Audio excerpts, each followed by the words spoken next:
Bom, boa tarde para vocês. Boa tarde. Bom, esquentar um pouquinho aqui. Prazer, meu nome é Ilan Brenman, eu sou escritor, sou psicólogo de formação, ninguém é perfeito, adoro psicólogos. Fiz mestrado e doutorado lá em São Paulo, sou de São Paulo, lá na USP, na Faculdade de Educação, mas me dedico, pelo menos aos 15 anos, exclusivamente ao mundo dos livros, né, e o que representa a questão da literatura e tudo mais. As pessoas, acho isso bacana, as pessoas conhecem, às vezes, mais os meus livros do que eu mesmo, então eu acho isso o máximo, né? Eu estou sentado, às vezes, num lugar e falo de um livro, é você? Eu fico super feliz. Então, eu vou falar de um livro que talvez vocês vão reconhecer. Vou falar um só, tem vários, não vou falar um só, para vocês localizarem. Eu sou autor de um livro que foi publicado em 2008 e que ainda faz muito sucesso com as crianças, aqui no Brasil e no exterior também, que chama Até as Princesas Soltam Pum, que é um livro, quem trabalha em escola, tem filho pequeno e tudo mais, deveria conhecer, se não conhece. Então, deixa eu começar a minha fala, vou dividir em 2 momentos a fala, depois, 10 minutinhos finais, eu abro 5 minutos para conversa, para perguntas. Eu vou começar contando uma história para vocês, e é uma história que tem a ver com o conteúdo aí da palestra. Então, essa história, ela conta sobre um rei muito poderoso, uma história muito antiga. E este rei, um dia, se encontra com uma rainha, suas viagens. E quando ele olha essa rainha, ele se apaixona loucamente por ela. Uma paixão fulminante. A rainha também olha para o rei, uau, fogo, aquele fogo. O rei então fala logo, rainha, vamos para o meu castelo? Quero casar. Ela falou, também quero casar, vamos para o seu castelo. Assim que a rainha pisa no castelo do rei, misteriosamente, ela fica doente. Ninguém sabe o que ela tem. O rei casou com a rainha mesmo assim. E ela foi emagrecendo, definhando. E o rei desesperado, era esposo agora. Então ele mandou chamar médicos, os melhores do mundo. Examinaram a rainha e não adiantou. E ela definhava, emagrecia. Chamou curandeiros, feiticeiras, ervas misteriosas. Deram para a rainha, também não adiantou. O rei então disse, eu mesmo vou procurar a cura para minha amada esposa, minha amada rainha. E saiu procurando por cidades, pelos campos, e num desses campos ele avistou uma cabana. Se aproximou, colocou o rosto na janela, e lá dentro ele viu um camponês muito simples. Na frente uma camponesa, gordinha, rosadinha, que gargalhava. O rei ficou curioso, bateu na porta. A camponesa abriu. Majestade, você por aqui? O que você quer? Ô camponês, disse o rei, me diga logo, o que você faz para sua esposa ser tão feliz assim? Tão saudável? A minha está morrendo lá no meu castelo. O camponês pensou um pouco e disse, bom, majestade, eu alimento a minha esposa diariamente com carne de língua. A malícia passando na cabeça da galera. Nada disso. O rei então saiu correndo, chegou no castelo, chamou o cozinheiro real. Pois não, majestade. Cozinheiro, preste atenção. Prepare agora um sopão com tudo que é língua de animal vivente na terra. Bom, tá bom. E ele começou a cortar língua de cachorro, hipopótamo, girafa. Foi cortando, com essa cara de nojo que você está fazendo. É isso mesmo. Pegou, era o rei. Deu para o rei. O rei foi até o quarto da rainha. Quase morta a rainha, quase morta. Ele pegou a colher, carne de língua, aproximou da boca da mulher. Ela engoliu. E a rainha piorou. A qualquer instante, morte na certa. Última ideia, soldado, pois não, majestade, leve imediatamente a rainha para a casa do camponês e me traga em troca a camponesa. gordinha, rosadinha, que gargalha. A troca foi feita. E assim que a camponesa pisou no castelo do rei, misteriosamente ficou doente. Ninguém sabia o que ela tinha. Ela foi emagrecendo, definhando, emagrecendo, definhando, emagrecendo. Gente, não era regime. Cadê o castelo? Cadê o WhatsApp do castelo? Não. Era doença. Depois de 3 semanas, a rainha, longe, e a camponesa, quase morta. O rei então ficou curioso, pegou seu cavalo, foi para o mesmo campo, foi para a mesma cabana, a mesma janela, e lá estava, o mesmo camponês, paradinho, e na frente a rainha, gordinha, rosadinha, gargalhando. Ele esmurrou a porta, majestade, o que foi? Eu que pergunto, camponesa, a rainha tão bem aqui, e sua esposa morrendo no meu castelo, o que eu fiz de errado? O que você fez, majestade? Eu dei carne de língua, você mandou. Para as duas, aliás, língua de cachorro, hipopótamo, girafa. O camponês abriu um sorriso e disse, você não entendeu nada, majestade? Eu alimentava minha esposa diariamente com carne de língua. E alimento diariamente a sua esposa com carne de língua. Majestade, as histórias contadas pela minha língua.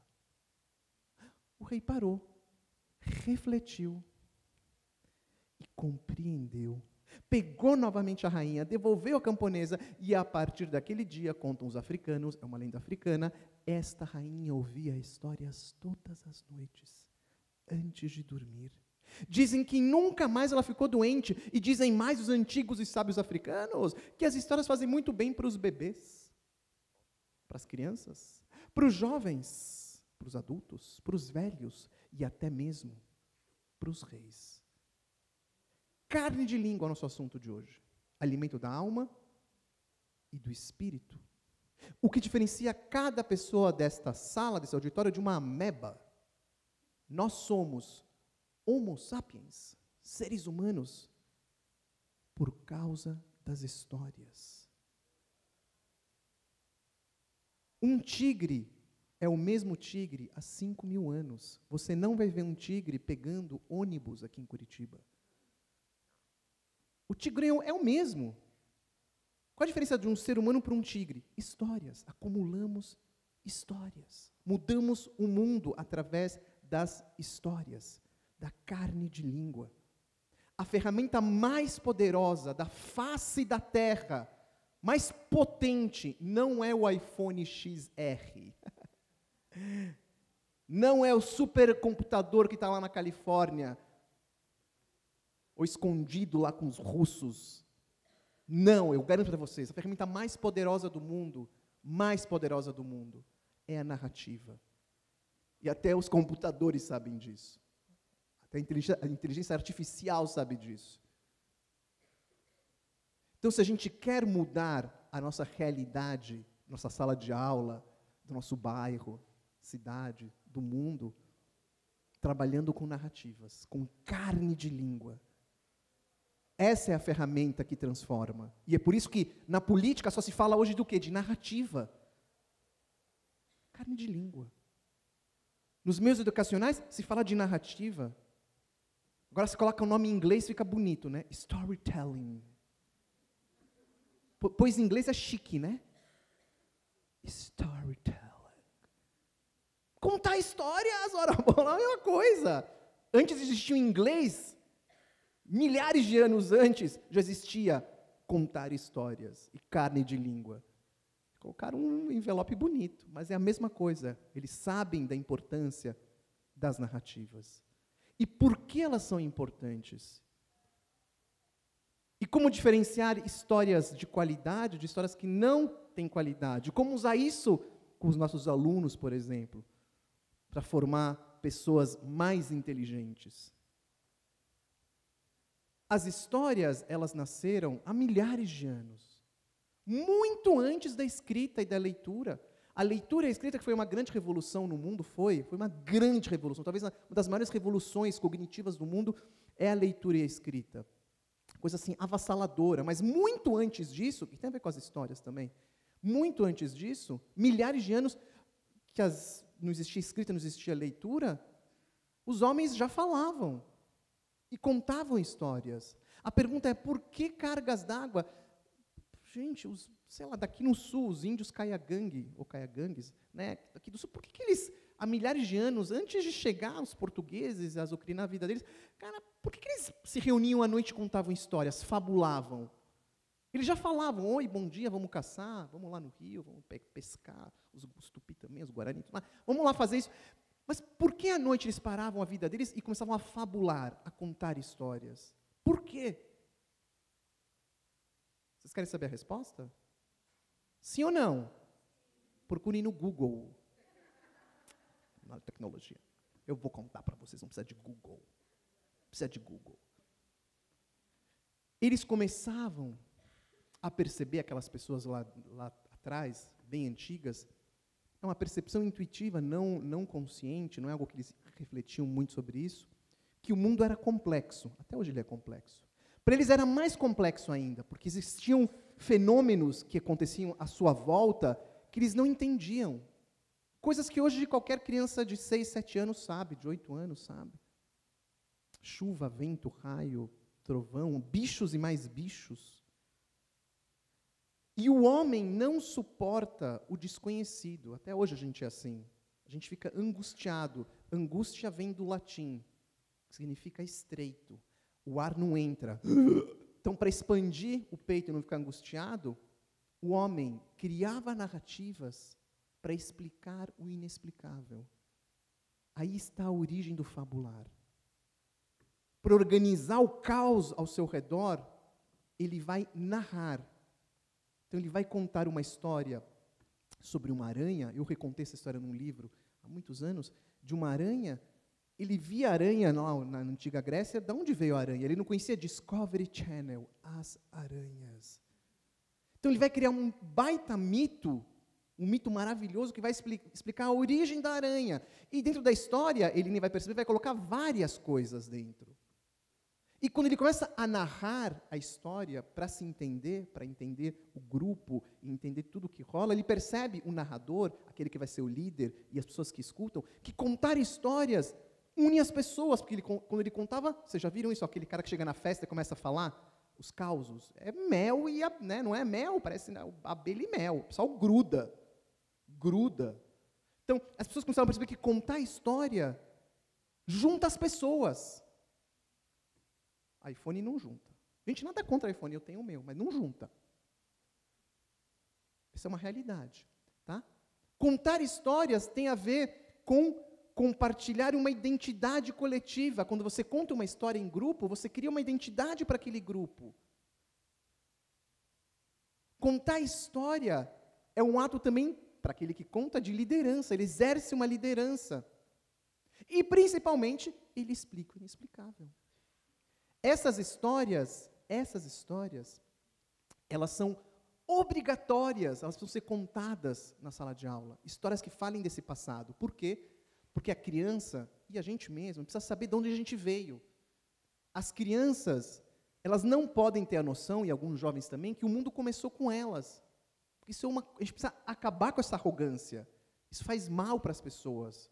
Achar que o mundo começou com elas. Hoje estamos aqui por causa dessas pessoas. A gente esquece. E muitas vezes despreza o passado por causa disso. Muitas pessoas se doaram, se sacrificaram para a gente estar aqui hoje. Inclusive aquelas de 20, 30 mil anos. A gente não estaria aqui. Então a gente precisa contar essas histórias como um elo de origem. Ela precisa saber de onde a gente veio. Então é fundamental você contar para as crianças. Isso vai ajudar ela na sua formação como ser humano, na sua formação leitora, né, da onde viemos. Aquela pessoa que chega para você e fala, eu desconfio, não sei vocês, mas eu já ouvi várias pessoas, conversei com elas também sobre isso, eu desconfio. Olhe só para frente, progresso, blá, blá, blá. Cara, eu sempre fico com a pulga atrás da orelha.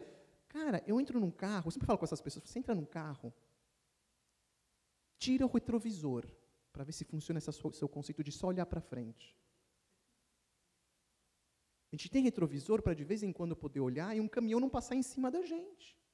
O retrovisor ele faz esse equilíbrio entre o atrás, o agora e para frente. E a vida é isso. Isso é um filósofo escocês que dizia, né, a vida é esse diálogo entre aqueles que morreram, aqueles que estão vivos e aqueles que vão nascer. Isso é a vida. Esse diálogo constante com o que foi nos legado, de bom e de ruim, para tentar não repetir, com os nossos que estão vivos e pensar para frente. Então, essas histórias são um pouco de bússola nisso, de poder orientar essas crianças, esses jovens. Fábulas, mitos, lendas. Outras histórias importantes nesse processo são histórias que falam sobre a natureza humana. Porque a questão de explicar o inexplicável, quando você olha para fora e quer explicar o vento, as estrelas, hoje a gente tem mais informação, sabe que as estrelas não nasceram porque aconteceu tal e tal história inventada, é bom ouvir, mas a gente sabe que não aconteceu assim, mas mesmo assim é bom. Mas a gente avançou já, cientificamente, a gente sabe que não é. Mas tem outro grupo de histórias que ele praticamente está intocável no sentido de compreensão, que são histórias que falam sobre a natureza humana. A gente não mudou nada. Nada. Nada. 20 mil anos atrás, as pessoas tinham medo da morte, sofriam, tinham ciúme, eram corajosas, tinham ansiedade. É só pegar os 7 pecados capitais. A gente se identifica por quê? É igual quando foi criado, até antes. Quem aqui fala que não tem alguns dos 7 pecados capitais, está mentindo, é um mentiroso, é um outro pecado, mentiroso.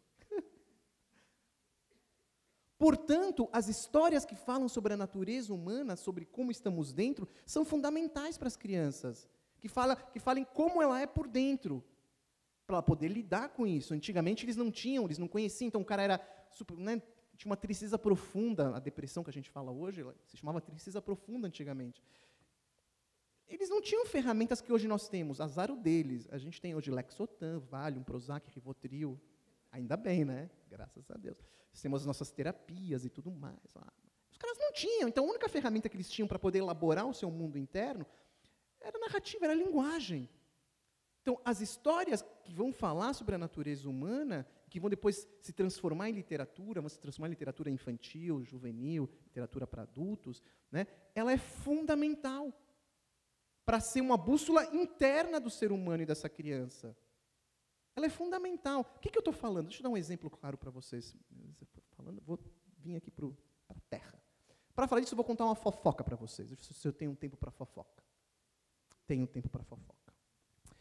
Há uns 15, tem 13, 14 anos, acho que por aí, eu estava em São Paulo, onde eu moro, e lá no meu escritório, trabalhando, aí toca o telefone, eu atendo, era uma mulher, não vou falar o nome da mulher, ela fala assim para mim, Ilan Brenneman? Falei, sim, pois não.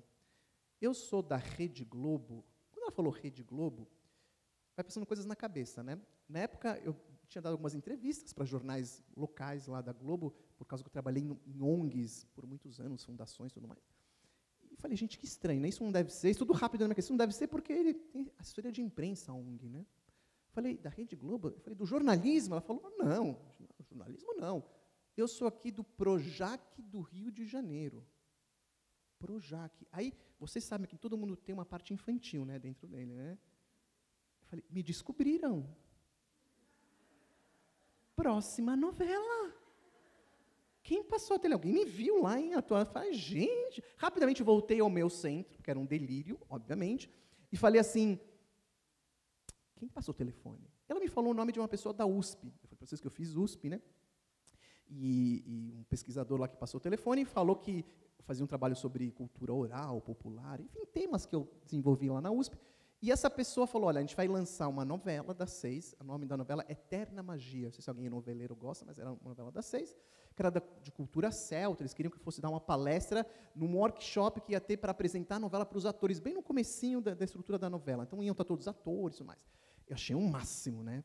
Achei um máximo, falei, legal. Falou, daqui 2 dias você vem para o Rio, vou te dar sinopse aqui da novela, porque para você saber a história. Falei, ótimo, desliguei, dia seguinte, sinopse em casa, eu li a sinopse inteira, tenho em casa até hoje, interessantíssimo ler uma sinopse de novela antes dela começar, bem crua assim, e vou contar fofoca 2, que não vou aguentar, liguei para minha sogra noveleira, falei, estou com a próxima novela das 6 aqui, na minha frente. Ela falou, o quê?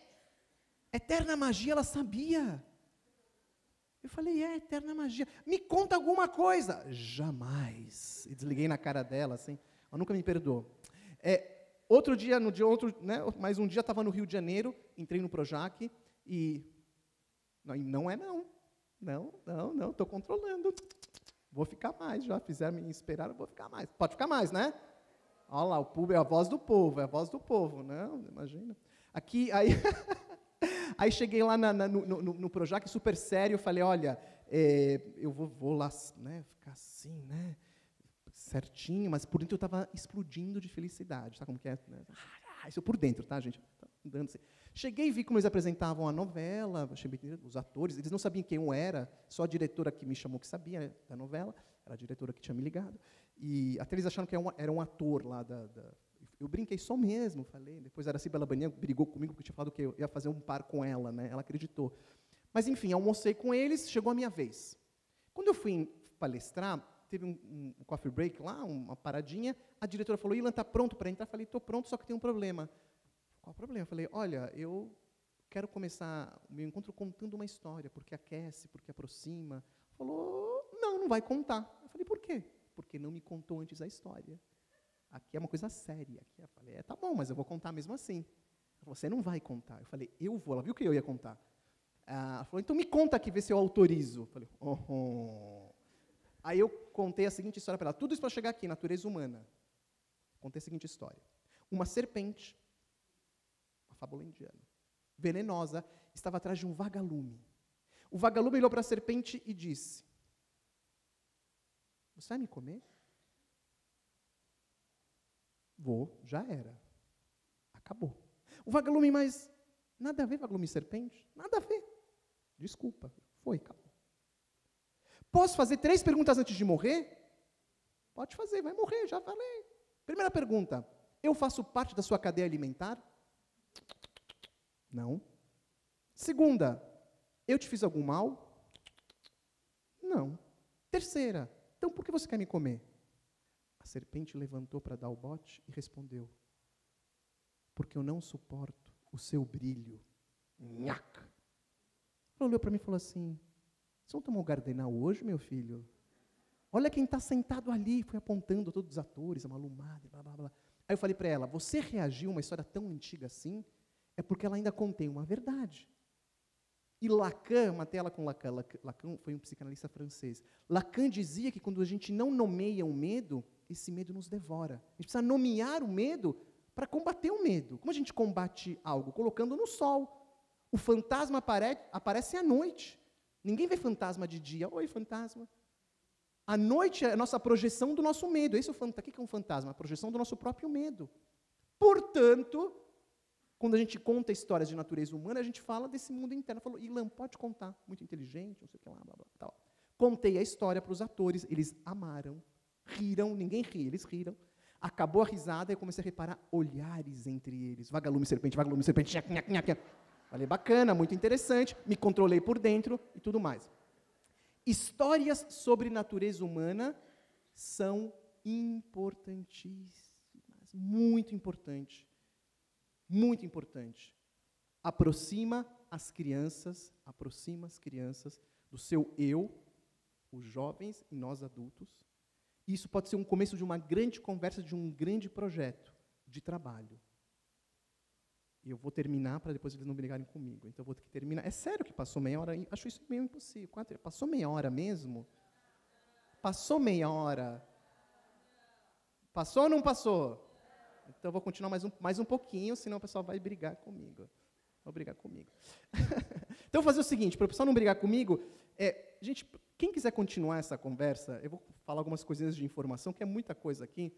Eu tenho canais, assim, na internet, onde eu coloco muitos artigos, eu tenho um programa de rádio, passa aqui em Curitiba, Certeza Absoluta, que é da CBN, eu estou muitos anos na rádio CBN, falando sobre educação, falando sobre cultura, sobre literatura, muita coisa bacana. Então, vocês entrem no Instagram, que eu vou estar, sempre trabalho, 100% trabalho, e de vez em quando ponho a minha cachorrinha lá, para poder distrair vocês. Cachorrinho! Aí põe trabalho, que é o Ilan, ILAN.Brenman, fácil. E Facebook é uma réplica do Instagram, pode procurar no Facebook, eu ponho as mesmas coisas.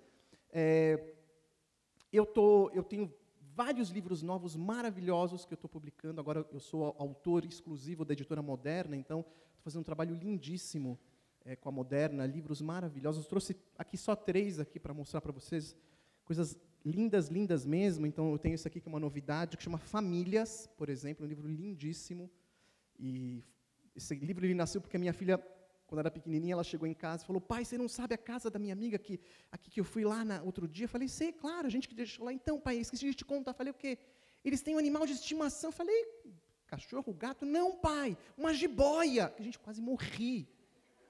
Eu falei: uma jiboia? Mas a mulher não me contou que tinha uma jiboia. Não, ainda a gente foi comprar comidinha para a jiboia. Eu falei: o que você comprou? Ah, pai, um ratinho. Cara, eu fiquei enlouquecido. E a partir disso, muitos anos atrás foi isso, eu comecei a esboçar uma brincadeira bem divertida. O livro é muito divertido. Famílias diferentes, assim, famílias que são roqueiras, famílias que são cantoras, mas famílias que são doceiras, lutadoras de sumô. É bem engraçado, bem lúdico e tudo mais. Isso é novidade. Outra novidade, esse aqui que também é um lançamento, Refugiados. É um livro de imagem que eu faço toda uma jornada de refugiados para a gente entender de onde vem essa questão do refúgio, desde a antiguidade até os dias atuais. Um livro que tem várias leituras, várias camadas de leitura. Está sendo publicado aqui no Brasil, na Bélgica, na Itália, e cada país viu uma coisa no livro. Eu acho muito engraçado. Então, na Bélgica, o editor olhou e falou: esse livro é legal por causa disso, disso. Eu falei: eu nem tinha pensado nisso, gente. Vamos embora. Aí, na Itália, o cara falou, editor que eu conheço, falou: não, mas, Ilan, isso aqui é demais por causa disso, disso. Eu falei: E aqui no Brasil, outro motivo. Então, cada um... Né, hoje de manhã, eu mostrei aqui para uma pessoa aqui em Curitiba, que estava fazendo um trabalho, e ele começou a olhar o livro e falar coisas que eu também não tinha nem reparado. Eu mesmo, eu falei: não, claro, sim, muito bom.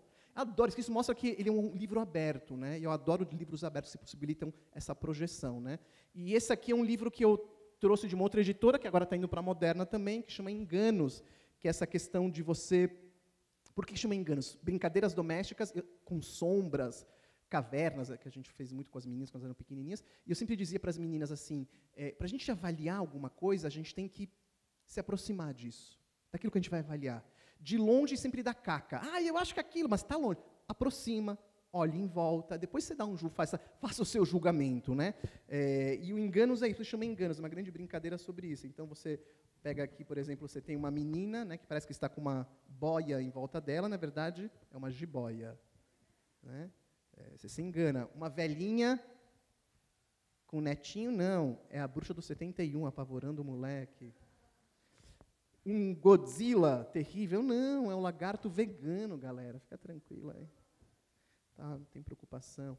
Um homem matando um pobre animal, não, é um garçom servindo um homem barbudo. Né? E assim vai, né? O pai brigando com o filho, não, ele está dançando John Travolta, e o moleque está rindo. Isso aqui é o preferido das crianças, por que será, né? Por que será? Tá aqui, o cara está vomitando? Não, é um bombeiro apagando fogo. Super-Homem? Não, Super Dorminhoco. Então, e além disso, aqui em Curitiba, eu tenho um projeto que eu participo com a Positivo Educacional tem muitos anos, que é a Oficina do Livro, que é bem bacana, tem 4 anos que eu trabalho de uma forma muito feliz com esse projeto, realmente maravilhoso, que eu sou coautor das crianças em histórias. Então, eu crio um roteiro, e esse roteiro depois ele vai para um livro com ilustração, e a criança continua, e depois a escola a Positivo imprime esse livro, leva para a escola. Então, o menino, o João, vira coautor do Ilan numa história que eu criei. E esse ano, estou fazendo um novo projeto para o ano que vem. Podia contar isso? Pode contar.